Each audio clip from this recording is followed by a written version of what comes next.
Di ko alam pa paano ko sisimulan yung balita ko eh. Pero dahil mabuti kang bata, may nakasulat dito. Oh.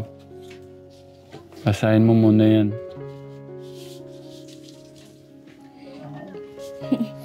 Thank you po. Thank you po. Basahin mo muna. gusto kong sabihin na thankful ako kasi nagkaroon ako ng magulang na kagaya nyo na never kaming sinukuan. Kahit sobrang hirap, pinag-aaral pa rin kami kahit na alam na may sakit. Pero patuloy pa rin nagtatrabaho para lang matustusan yung mga pangangailangan namin. Thank you. Kay nanay. As well kay mama po. Yun nga po kasi hindi na po tumatanda na rin po si Papa, kailangan po magtrabaho. Kahit ano po, thank you po kasi pinilit pa rin niyang magtrabaho kahit sometimes po may sakit na siya, pumapasok pa siya kasi kailangan po talaga namin ng pera. Lalo na po ngayon, graduating kami parehas. Ako sa high school, napakarami pong gastusin.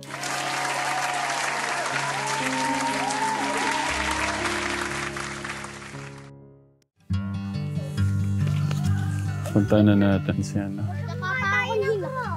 Ba't di man yata kayo umiglip eh? Oy, ako pa, natulog ako. Po. Sino yung natulog? Okay.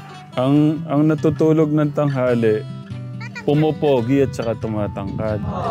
Tignan nyo kaya ang gagawa po nyo na natutulog kayong tanghali. Okay. O sabihin nyo, magandang tanghali po, Katekram. Isa pa, magandang tanghali po. Magandang tanghali po. Okay, thank you. Mga kamusta lang kami dito ha. Hazel! Baba ka dyan. Hindi, okay lang tayo. May dinagnat po ba siya? Ala, masakit ang ulo. Oo, at saka mumudjun. Tignan mo, nandun siya sa second floor. Kainis nga po eh. Pasensya na ako yung bahay namin. Okay lang po. Ang galing, may second floor pala yan. Oh. Masakit na po ang ulo. Magandang tanghali po ulit o hapon na. Hello, Ate Hazel. Naniningilo kaming utang. Hindi po, sa natin dyan, sa mga minamahal po natin mga lolo't lola dyan, sa mga tito, tita, nanay, tatay, ate, kuya, magandang hapon po. Sana po nasa maganda po kayong kalagayan pagka po napanood nyo itong ating video. Request ko po na mag-half day para makamusta po yung mama at papa ni Hazel. Kumusta po yung si tatay, pangalan tay? Henry po. Si Tate Henry, ilang taon na po kayo tay? 53 po. 53. Si nanay? Mary Jane po kasi Diyos 48 na po ako. Ayaw ko nang patagalin. Ito kasing anak nyo, lumalapit sa amin, gustong maging scholar. Kaso hindi ko siya pasado. Napagalaman namin, may boyfriend. Hindi po namin alam may boyfriend ka na, anak? Hindi, joke lang. Kumusta tay? Hindi naman kayo magkasama sa trabaho. Hindi po. Si nanay, saan kayo? San Agustin po ako, katulong po ako sa San Agustin. San Agustin. Pwede po bang magkano sahod nyo doon, Nay? 300 po isang araw ko, pumasay ko sa daan, 200 po natitira. Natitira, Ilang taon na kayo doon? Mag-isang taon pa lang po. Isang taon na. Si tatay naman, ano po trabaho niyo, tay? Nag-aalaga po ako ng mga halaman. Ang tawag dyan, gardener. Tama po ba? Ilang taon na kayo doon? Medyo po matagal-tagal na po. Mga ilang taon na po? Hindi ko na matandaan po. 13 years old lang po yan siya. Sa amon niya nandun na siya. Wah! O sa mga kabutyan po. Ba't po kayo napunta doon? Dati po kasi eleksyon, kinuha ako ng mga yun. Paalis-alis lang naman po ako doon. Sa bumabalik pa ako, maalis. Ganun lang po. Magkano sahod nyo doon? 400 to adi. Mas maganda sahod ni tatay. Tanong ko lang tayo, bakit kahit Sunday may pasok kayo? Kailangan kasi nandun ako kasi yung mga halaman kasi sobrang init ho ngayon. Pagkakayari ko na ho, nung pagka sa Sunday po, umuwi na po ako. Sabi nga po kung ano pwedeng pakiusapan po kahit umuwi ng maaga. Wala naman pong bayad sa paglinggo eh. Kumbaga, parang utang na pakisama. Pakisama na lang po sa akin kasi mababait naman yung mga amo ko na yun. 400. Sige tayo, gawin ko 1,000. Kahit to 2,000 hindi ko iwanan na. Ganun no kayo na pamahal. Mababait po. Kaya lang nakakahiya lang kasi na mamaya-maya hingi ko kayo sa kanila. Ganun po. Kaya kung maaari sana makakuha si Hazel na scholar niyo po. Sinahiya na po ako maglalapit po sa kanila. Ganun no. Okay. Gano'n nyo ba gusto maging scholar yung anak nyo?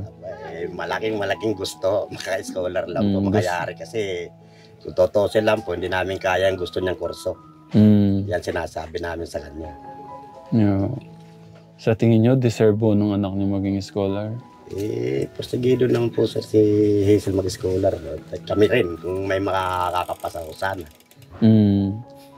Sa tingin nyo, kung kayong tatanungin, deserve po ba niya kahit sa pwede po siya sa scholar? Nay? Opo, kasi po masipag talaga po siya mag-aaral. Masipag at ano pa? Magtiyaga lang talaga siya. Tapos parang porsigido hindi po siya pabaya sa pag-aaral niya. Kung ano kailangan sa school. Kahit to sila walang baon, pumapasok yan. Kasawira nila pag dito sa bahay, wala naman silang magagawa. Kung sa eskwelahan, may matutunan sila. Pumapasok po siya kahit walang baon. So, porsigido ko talaga sila mag-aaral magkapatid. Bali, yung anak nyo, Nay, 5 po, 4 po ba? 4 po sila. Paano po ba kayo nagpalaki ng mga anak? Kumbaga ho, kahit kaming mag-asawa sa trabaho, napalaki naman ho namin silang may takot na kaya lang ho sila, parang sanay sila sa eskwelahan bahay, kaya mga bahay nga namin, di sila kilala eh. Kasi hindi ho sila basta pag-ayos sa eskwelahan, dito sa bahay, magkagawa ng mga kailangan sa eskwelahan, pasok sa umaga, ganun lang yung trabaho. So yung pangarap nyo sa mga anak nyo, mataas so talaga? Kahit po sila mataas na yung pangarap na gusto nila, katwiran nila, gusto namin makaalis tayo dito sa lugar na to kasi magulo, kasi hindi naman sabi niya sa atin itong lupa. Gusto namin makabili kahit maliit lang, basta atin. Kayo, Tay, ano ba yung mga pangarap nyo sa mga anak nyo? Kung ano pangarap nila, kung hanggat kaya namin, susuportahan namin sila. Sabi ko nga kay Hazel, yung kinukuha mong kurso, palagay ko anak, hindi namin makakayanan yan at medyo mabigat-bigat yan. Hindi ho talaga medyo Tay. Mabigat po talaga. Dahil mga nakakausap kong ganyan ako, sabi sa akin, pagsabihin mo namin sa kanya, pakiusapan mo anak mo. Iyak lang po siya. Iyakan lang na kami. Nakatulala siya pag sabihin namin hindi namin kaya yan. Anak, mag-ano ka naman. Maawa ka sa amin kasi hindi namin talaga kaya. Ate mo nag-aaral pa. Nakatulala na lang po siya tapos iiyak siya nang iiyak. Niiyak kayo? Iiyakan niya po Sige na talaga kurso niya gano'n. Sa tuwira niya, sa ngayon sabi niya, Mama, hirap pa kayo, pero pag makatapos ako, babawi naman ako. Pero kako, hindi talaga namin kaya. Kahit ano gawin namin kako, mangutang man kami. Wala naman tayong pambayad, wala naman kami trabaho, yan ang trabaho namin. Yung kita ko sa pagkain natin pupunta, kita ni Papa mo, kay ate mo na pupunta, baon mo lang. Minsan kako, minsan hindi pa kayo makakain, pumapasok kayo, paano kako yan? Lalo na pagkalis ka na. Gusto mo pa kako ganyan kurso. Iiyak lang siya, tapos matutulala, tapos yun, ano na siya, basta sabi niya, Mama, gusto ko ganyan. Pwede maghanap naman siya ibang kurso na yung mababa lang, yung makayanan lang namin. Natutuwa po ako sa inyo. Nakaka-proud lang po kayo kasi yung pangarap nyo sa mga anak nyo, talagang tinutulungan nyo yung mga anak nyo para makuha o makuha po nila yung mga pangarap nila sa pamagitan ng talagang yung trabaho nyo kahit Sunday o ginagawa nyo naman. Ginagawa nyo po yung responsibilidad nyo. Tapos sa kanila, dahil sa nakikita po nila yung responsibilidad, yung hirap po nyo, yung sakripisyo po nyo, yan naman ang kapalit, yung pag-aaral naman ng mga anak po nyo. At isa pa, natutuwa po ako yung panganay nyo, mag-graduate na po ng teacher po. Teacher. Hindi, panganay po, agriculture po. Agriculture. Akala ko yung teacher. Hindi po, may lalaki kang problema po ng asawa agad. Kaya hindi din na talaga nakatulong sa amin. Wala pang 1 taon po, nag-asawa na siya. Kasi sabi ko, hindi mo na kami tinulungan. Kahit ako isa man lang sana sa kapatid mo tumulong. Kaya lang, nag-asawa na po siya. Kaya lang po siya nakagraduate. Lintik din ang hirap niya. Sumasama magbilad ng palay. Ayaw na ayaw niyang... Nagsarili siya ng... minsan kasi nagbibilad din po ako dati nung kaya ko pa eh. Tatanungin ko siya, ikaw anak, gusto mo ganitong trabaho? Hindi, mag-aaral ako. Yun, pagka may bayaran sa eskwelahan, nag-absent siya, matasama sa mga Ba't po kayo kinilabutan, tay? Siyempre, madalang po tayo mag-ganyan. Ayun. Nakita ba kaya ng camera, Kuya August? Kinilabutan eh. Ayun, no? Ganun po. Kaya salamat din ako sa kanya at nagpursige mag-aral. Kumusta ho siya ngayon, yung panganay? Okay lang naman ho. Kahit hindi siya, yung mga pasalamat na lang ho namin, kahit hindi na ho kami natulungan, at least hindi na lang po umaasa sa amin. Ganun na lang. Nagsikap. Ano lang. Tapos yung sumunod po, yung teacher. Ayun ho, lahat din na inanuhan niya scholar para lang kahit paano makatulong sa amin. Kasi alam niya na mabuhay namin. Nag-apply sa mga scholar ng mga eskwelahan. Sawa naman ho ng Diyos, nakakapasok naman siya. Kaya malaking tulong. Nay, ito, mapapanood ng mga to. Ganyan din kalagayan ng buhay. Hindi naman marangya, pero tama lang. Ano yung parang pwede yung natutunan nyo sa buhay o yung aral ng buhay na pwede nyo i-share sa mga makakapanood? Si nanay muna.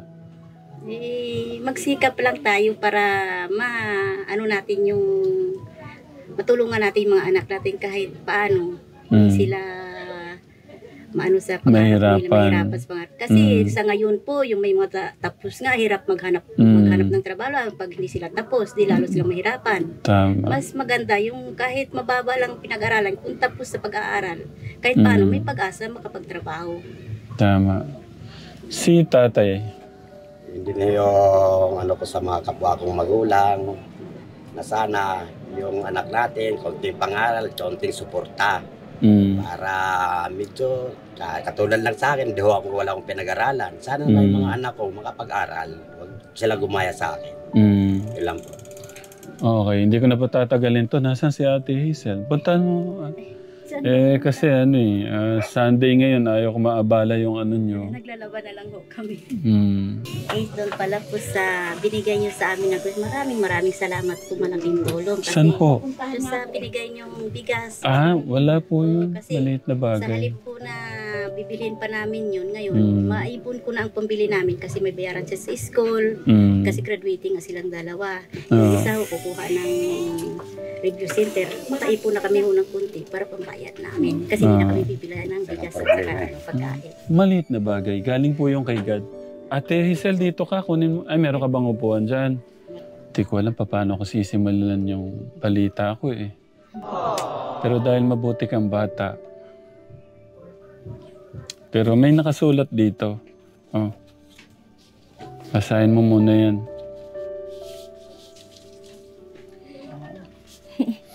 Thank you po. Thank you po. Basahin mo muna.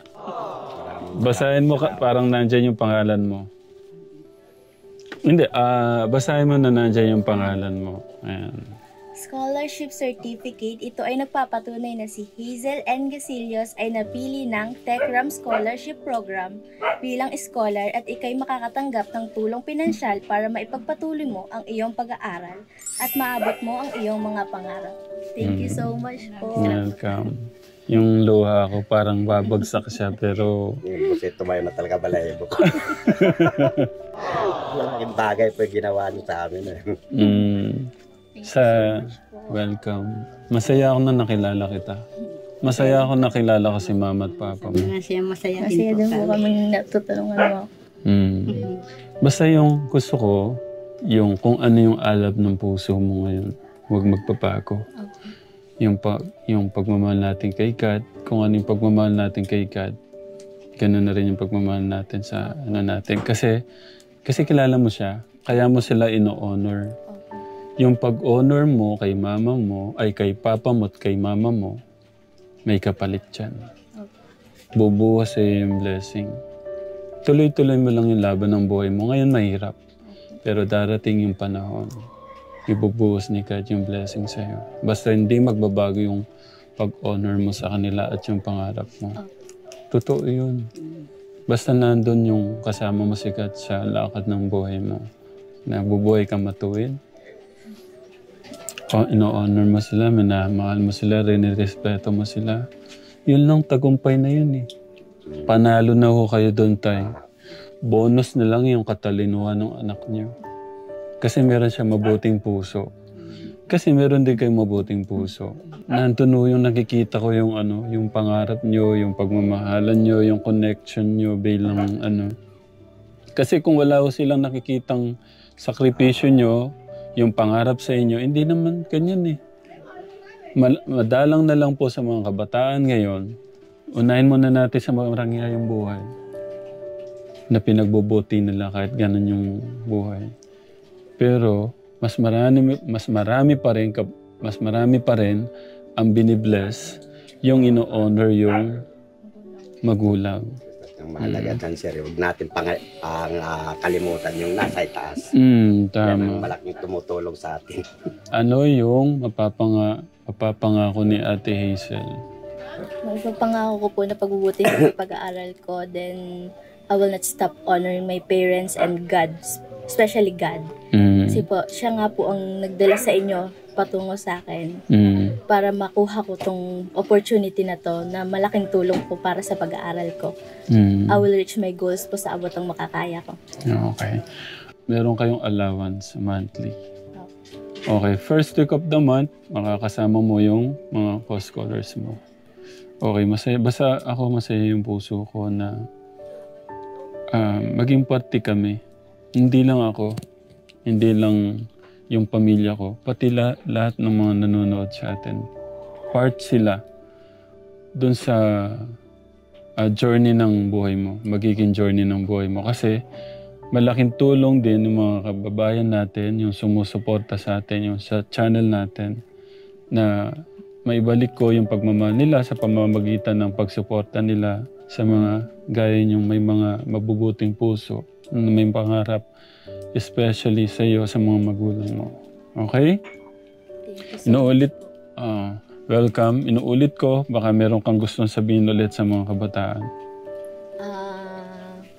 I just want to say na hindi natatapos ang buhay sa isang failure.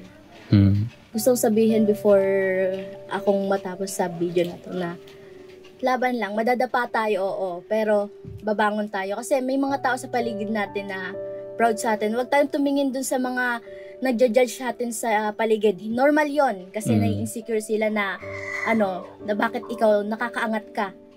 Sana pag nadapa, babangon lang, then laban ulit. Grabe, no? Makakatuwa yung anak niyo. Tuwatang balay ko sa mga sinasabi. Kasi puro kayo work eh. So mas marami pa yung oras niyo sa trabaho niyo. Yung narinig niyo siyang magsalita, alam niyo ganyan siyang or... Ako ho, narinig ko ho isa maganyan kasi ako nag-attend ho ng kanyang meeting sa school kasi ngayon Vice President siya. Siya ang nag-aano sa harapan ng magpapaliwanag sa ng mga parents na ng mga teacher. Kaya ho narinig ko. Okay. Tay, ay muna. Siyempre gusto ko manggaling sa anak. Ano yung gusto mo sabihin kay papa mo muna, mamaya kay Tay, tignan niyo sa mata. gusto kong sabihin na thankful ako kasi nagkaroon ako ng magulang na kagaya nyo na never kaming sinukuan. Kahit sobrang hirap, pinag-aaral pa rin kami kahit na alam na may sakit. Pero patuloy pa rin nagtatrabaho para lang matustusan yung mga pangangailangan namin. Thank you. Kay nanay. As well kay mama po. Yun nga po, kasi hindi na po, tumatanda na rin po si Papa, kailangan po magtrabaho. Kahit po, thank you po kasi pinilit pa rin niyang magtrabaho kahit sometimes po may sakit na siya, pumapasok pa siya kasi kailangan po talaga namin ng pera. Lalo na po ngayon, graduating kami parehas. Ako sa high school, napakarami pong gastusin na kailangan po namin bayaran. So, kailangan po magdoble kayod kahit linggo, pumapasok. Minsan, gabi na umuuwi, nag-overtime pa po. Thank you so much po. What a sweet, proud ako sa mga anak ko. Kahit ganun sila, at least, hindi nila kami inaano sa pangarap nila. At saka, tinutulungan din nila kami sa lahat na gawain dito. Yung gawain dito sa bahay, sila na ang gumagawa. Para pagdating ko, wala na rin akong ano, kasi siya na nagluluto, yung ate, siya yung lalaba. Pandagdag mo sa ano mo to. Tsaka kung nadadagdagan yung allowance mo sa ano, pangdagdag mo sa ano mo. Thank you so much po. Welcome. Napakalaking tulong po nito. Tay, hingin pa natin kay God yung guidance. Kailangan din natin makalimutan. Hingi pa tayo kay God ng guidance para mas mapabuti pa natin yung pagpapalaki sa mga anak natin. Ate Hazel, inulit ko, I'm so proud of you. Sana Thank you so much po. yung kwento ng buhay mo, kapulutan ng mga makakapunat, lalo na yung mga kabataan gaya mo. Okay? Pagpatuloy mo lang yan.